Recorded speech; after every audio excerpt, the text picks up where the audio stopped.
நீங்க at a time 2-3 வேலையை சேர்த்து செய்யற பர்சனாக இருந்தால், அதாவது நீங்க ஒரு மல்டி டாஸ்கிங் பர்சனாலிட்டியா இருந்தீங்கன்னா இந்த வீடியோ முழுசா பாருங்க, உங்களுக்கு ஒரு நல்ல கிளாரிட்டி கிடைக்கும். Welcome to behind books. நான் உங்க மகேஷ் குமார். நீங்க பார்த்துக்கிட்டு இருக்கிற இந்த series random content from the random books episode 44. Most of the time நம்ம எல்லாருமே வச்சுட்டு இருக்கிற ஒரு மித்து இதுங்க.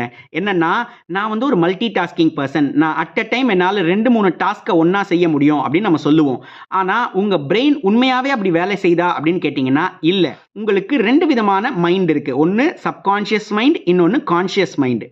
Most of the habitual action, அதாவது நீங்கள் திரும்ப திரும்ப செய்கிற ஒரு விஷயத்தை அது சப்கான்ஷியஸ் மைண்டுக்கு தள்ளிட்டு போயிடும். Example driving.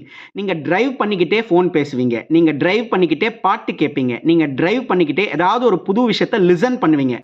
எஸ், இதெல்லாம் பண்ண முடியும். ஏன்னா அதில் ஒரு பாதி ஆக்டிவிட்டியை சப்கான்ஷியஸ் மைண்டும் இன்னொரு பாதி ஆக்டிவிட்டியை கான்ஷியஸ் மைண்டும் பண்ணுறதால.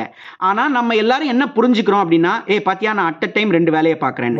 உங்கள் பிரெயின் எந்த வேலையை பார்க்குறீங்களோ அந்த வேலையை தூக்கி கான்ஷியஸ் மைண்டுக்கு கொடுத்துரும். அதாவது எதுக்கு நீங்கள் அதிகமான திங்கிங் எடுத்துக்கிறீங்களோ அதை தூக்கி கான்ஷியஸ் மைண்டு கிட்ட கொடுத்துரும். எதுக்கு நீங்கள் அதிகமான திங்கிங் எடுத்துக்கலையோ அதை சப்கான்ஷியஸ் மைண்டு கிட்ட கொடுத்துரும். இந்த ஹேபிச்சுவல் ஆக்டிவிட்டிங்கிறதே அதுதாங்க. உங்களுடைய சப்கான்ஷியஸ் மைண்டை போய் அந்த ஹேபிச்சுவல் ஆக்டிவிட்டியை டிஸ்டர்ப் பண்ணும். மீன்ஸ் அதை அந்த வேலையை அவங்ககிட்ட கொடுத்துரும். அப்போ ஆட்டோமேட்டிக்காக நீங்கள் என்ன பண்ணுவீங்க, அதுக்கு நேரம்லாம் ஒதுக்க மாட்டீங்க. அது பாட்டுக்குது ஓடிக்கிட்டு இருக்கும், இது பாட்டுக்குது ஓடிக்கிட்டு இருக்கும். ஸோ இனிமே நீங்கள் ஏதாவது ஒரு ஆக்டிவிட்டியை சப்கான்ஷியஸாக பண்ணணும்னு ஆசைப்பட்டீங்கன்னா அதை முதல்ல உங்களோட ஹேபிட் சைக்கிள்குள்ளே கொண்டு வாங்க.